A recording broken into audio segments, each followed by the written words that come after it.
Got the 1990 Flhtc up on the hoist there. I just took the bags and tank off and seat off. That's all sitting there. And got a couple parts in here. I got the proper light bulb for the, what is it, oil pressure? Yeah, oil pressure gauge there. Right now I just got a little regular bulb in there, pushed into the light. And these things take a special bulb, and they've been sitting over in the States for 6 months. So I got that, and I got the number 46 idle circuit jet. It's going to go into carb because number 45 is just a little too lean. I tried a 48, 49, 50. Well, I tried a 50, 49, and 48. Too rich. 46 is the number. It runs on 45, but when you back off, you get a little pop once in a while, and that's just a sign it's too lean. 46 is going to be perfect. But the main reason why I'm taking this thing apart is my flashlight here.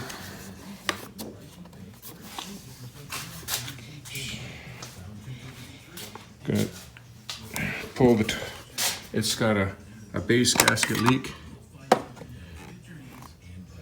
Base gasket leak on the rear cylinder. You see the oil dripping all down there everywhere. It's getting worse. Looks like it's leaking up here too at the valve cover. And the front cylinder isn't leaking, but I'm pulling both down. It's probably, I'm sure this bike's never been apart. It's only got, it only had 37,000 K on it when I got it, and I think it's got 40, or no, it had 40,000 K and it's 47, maybe 47,000 K, and it's got 50 K on it now, so that's nothing. Less than 30,000 miles on it when I got it, so I'm sure it's never been apart. So we'll strip this right down, and we'll clean all the valves, check the valves out, put new valve seals in, put gaskets in top to bottom. First thing I got to do is pull the exhaust off. I'm going to pull this primary cover off, the foot pegs off, because I'm going to pull the starter motor out and check that, and I might even replace that. I know there's a brand new one for 150 bucks, or for 400 bucks I can get an all balls one. Those all balls starter motors are unbelievable. They literally spin at twice the speed of a stock one. And so no more backfiring and kicking back or nothing like that. I'm pretty sure these are going to have the stock push rods in them. We're going to see when I pull that apart. I really don't think this engine's ever been apart. I don't think so. We'll find out. And I'll probably put some adjustable push rods in there. And I don't know, I might even put a cam in there, but if it's all stock, maybe I'll just put it back together stock. We'll see. I change my mind so damn often. But I'm going to start on this tomorrow and get this bike roadworthy. The FXR is over there. I'm going to do the tank this week at Peter's house. It was too busy the last couple of days, so I think he said Wednesday he's doing another motorcycle tank. And so we'll do this one at the same time. That's a good looking bike. Man, I love that bike. I don't know which one to keep, that one or this one. This is great for touring on, and I want to go touring. So maybe I'll have to keep them both for a couple of years and then sell this one when I get the touring crap out of my blood. Okay, that's it for tonight. Tomorrow I'm going to start the teardown. I always enjoy the teardowns and diagnosing stuff and see what I find, and that's kind of the fun part. That's it for tonight. Saturday morning, and I'm going to start on this. I'm going to get this torn down and get the oil leaks all fixed on the rear cylinder. I'm going to do both, but before I do that, I got to clean this up a little bit here. Princess Auto's got these LED lights on, and 4,000 lumina. I think that's what these ones are. And they're only $28 each. Make up to 4 units. These ones you can plug each unit into each other, so you don't have to have all these outlets. And I've had one of these ones burnt out over there. I may have banged it or hit it or something, but that one, it's got a loose connection. That one doesn't work. So these 3 along here are good. I had 3 here and then 3 more over there. But I got a dark spot here and I got a dark spot over there. There's the ones over there.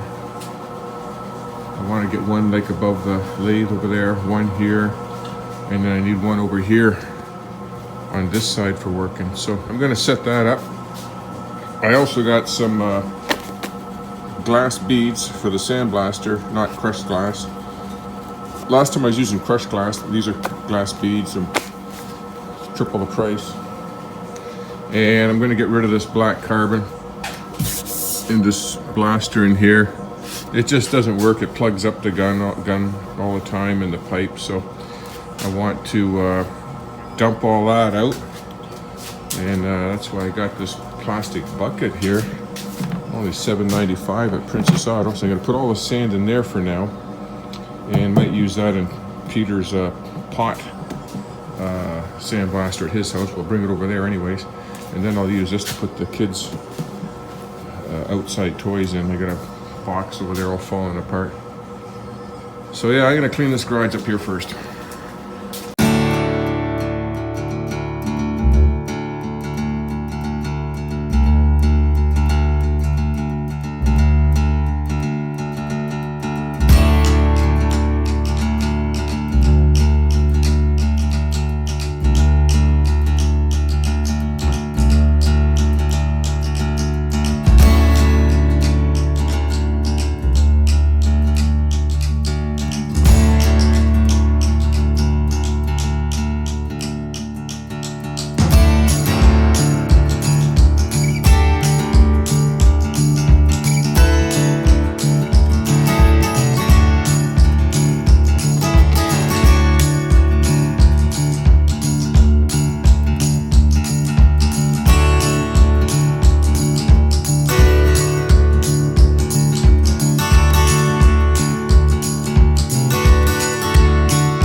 Okay, got the lighting all done. I don't have the sandblaster switched out yet.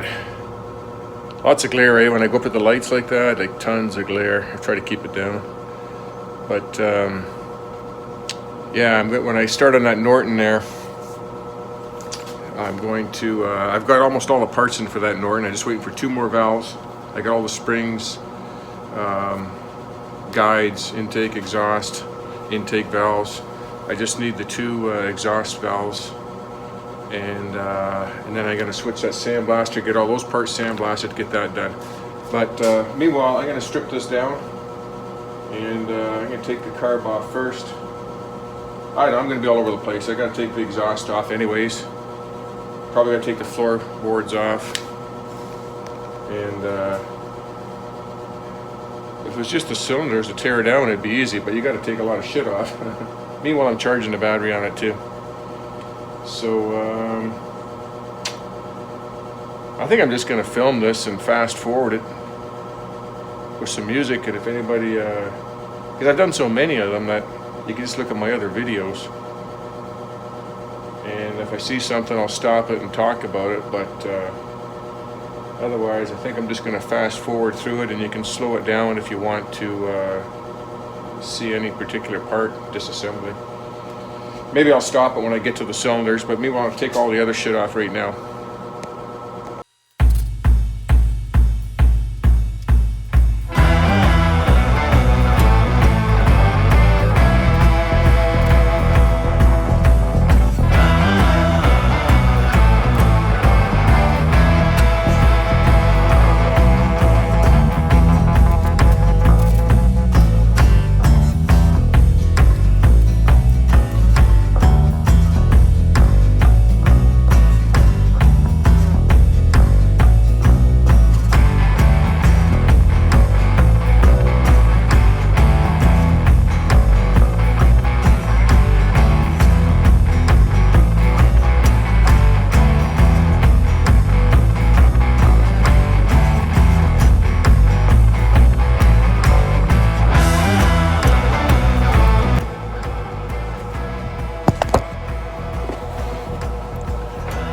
put the idle circuit jet in here while I got this in my paws here.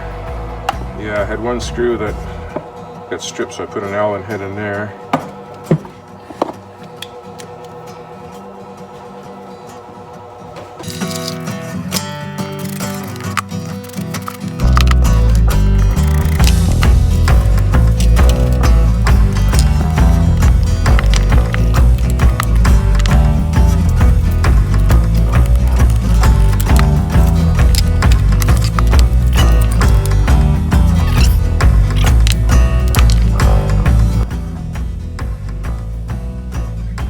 Number 45, that's the stock one.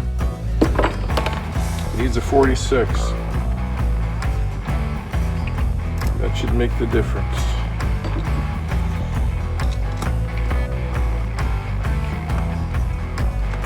It's partly because of the air breather, and the exhaust is bigger. With the stock exhaust and stock air breather, I wouldn't have to change that.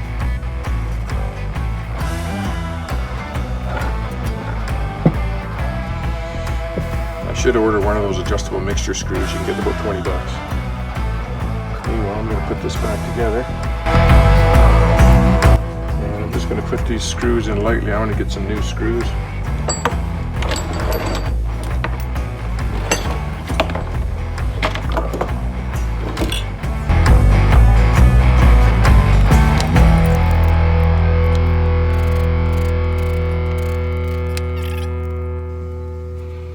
Okay, well, that's done.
Okay, got the exhaust all off.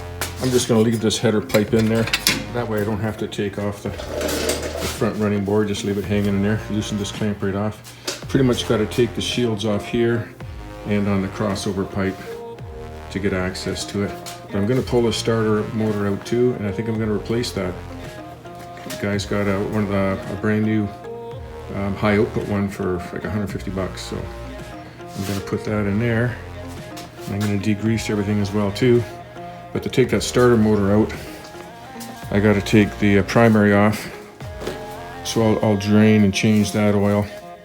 And I'm not sure if I have to take that floorboard off or not. Maybe I'll take this one off too. And then it's ready for teardown. It'll be easier with this primary off too to turn the engine over with a big socket. And I think I'm going to do the rear one first. Turn the top dead center on compression, pull that one all apart, put it back together, and then I'll do the front one. I got a broken stud. That stud broke off on the rear. So I got to get that out right there. And the two back ones had studs. The two front ones had Allen head bolts right here. So I don't know if that was stock or not for the back ones. Could have been. Could have been. But,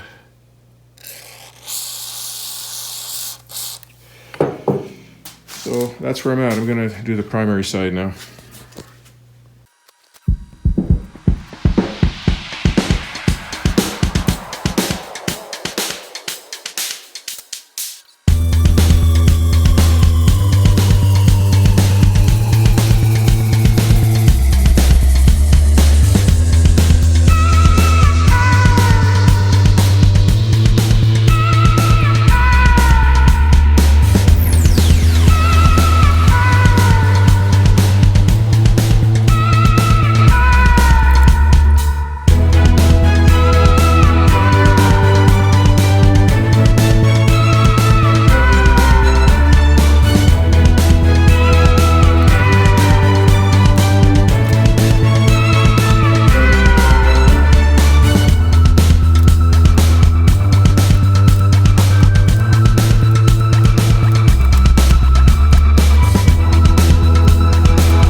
Okay, got the starter motor out.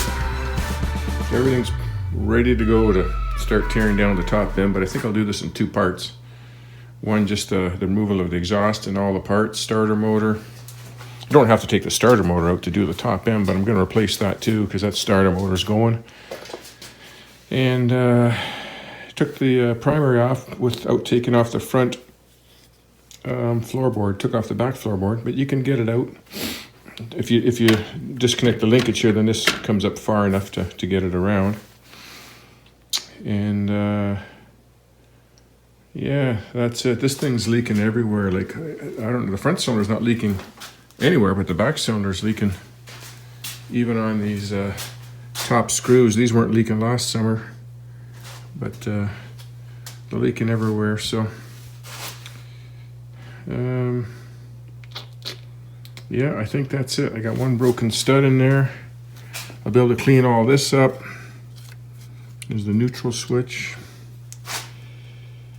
And I'll check all the oil lines. I'm sure they're original, but they all look pretty good. They're getting hard, but these are factory oil lines with the bend already pre-bent in them. So when you go to buy, you know, just to buy a roll of 3/8 oil line, you can't do that. If I did it like that, it would just kink it. So a lot of guys will run it underneath here, right? So Not sure what to do about that. Sometimes you can run them over top here too. Doesn't look as good. But yeah, you can see it's got the original Harley clamps on it. This one's been replaced, but I think I did that. Yeah, these are original Harley clamps on there. Okay, I think that's going to wrap up this video for now.